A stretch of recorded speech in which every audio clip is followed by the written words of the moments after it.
Le Hadmour de Ungvar est une grande personnalité rabbinique en Eretz Israël. Il est surtout connu ces dernières années avec le travail fabuleux qu'il fait avec Torah Box, où il voyage à travers le monde. Il a rencontré des milliers de personnes avec son secrétaire dévoué, le Rav Mordechai Sebag. J'ai eu le mérite, ces derniers temps, de voyager dans quelques voyages avec le Hadmour de Ungvar, en particulier au Maroc, en France ou dans différents endroits en Eretz Israël. Eh bien, dans tous les voyages, je me retrouve des fois avec lui dans la voiture ou même dans l'avion.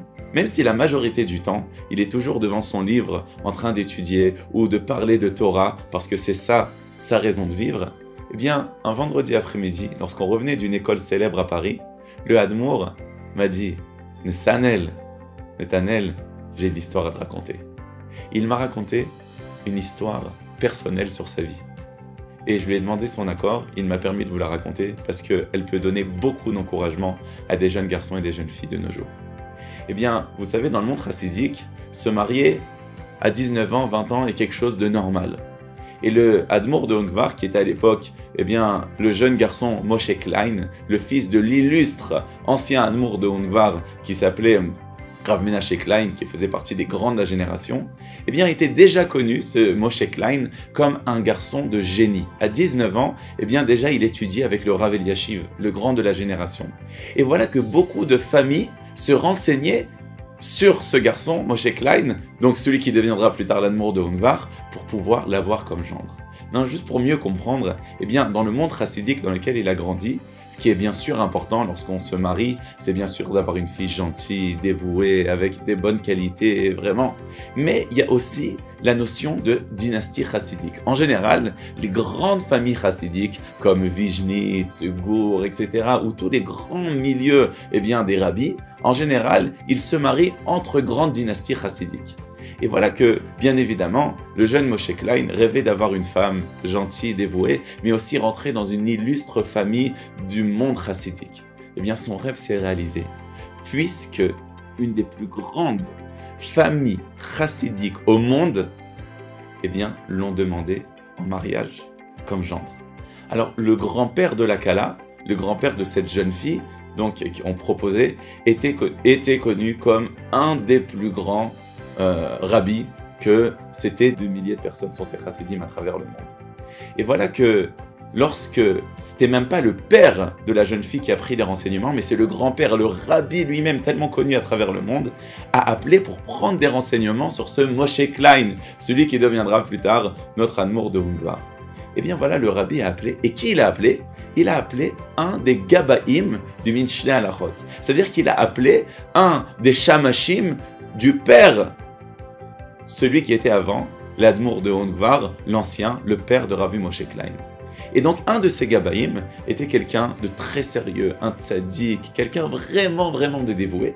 Mais il avait juste un défaut qui peut nous arriver, c'est que il faisait tout, la tfila, tout ce qu'il fallait, mais il n'arrivait pas à se lever le matin. Il se levait tous les matins vers midi et demi, 1h. C'était ça son problème.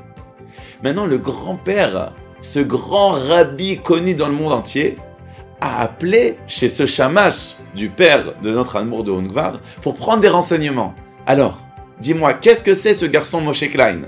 Alors, il lui a dit, est-ce que déjà il respecte ses parents? Il lui a dit, magnifique, il respecte ses parents. Est-ce qu'il étudie bien la Torah? Ah oui, dans toute la yeshiva, il est connu.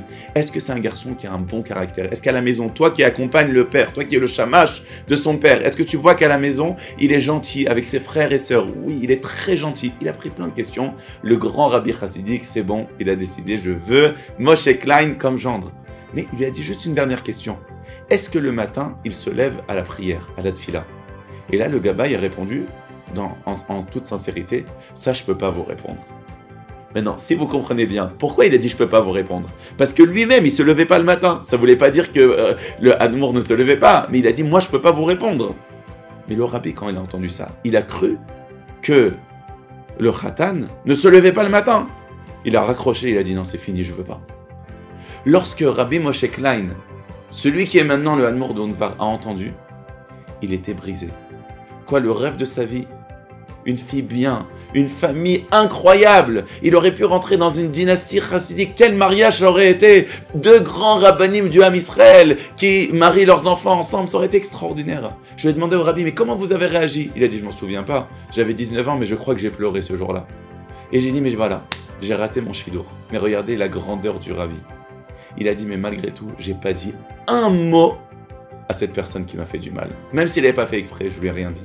J'ai compris qu'à Kol Mishamayim. Bien, vous savez ce qu'il m'a dit, le rabbi de Ongvar, dans la voiture? Il m'a dit, Nessanel, cette histoire maintenant, ça fait plus de 30 ans qu'elle est passée, même beaucoup plus. Et maintenant, je me rends compte comment c'était pour le bien. Parce que finalement, eh bien, cette fille s'est mariée à quelqu'un d'autre.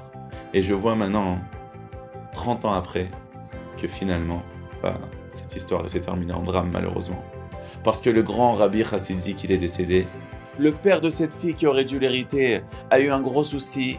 Il est tombé malade, il a déménagé, sa fille a dû s'occuper de lui. Finalement, il n'a pas hérité cette dynastie chassidique. Il a dit, voilà, je serais rentré dans une famille, j'aurais pas pu avoir la vie calme. Et finalement, regardez, le rabbi de Ongvar a épousé une femme extraordinaire qui est à ses côtés, la petite fille du rabbi de Herloï. Et voilà, il a la vie la plus heureuse, il continue à diffuser la Torah. Pourquoi je vous raconte cette histoire?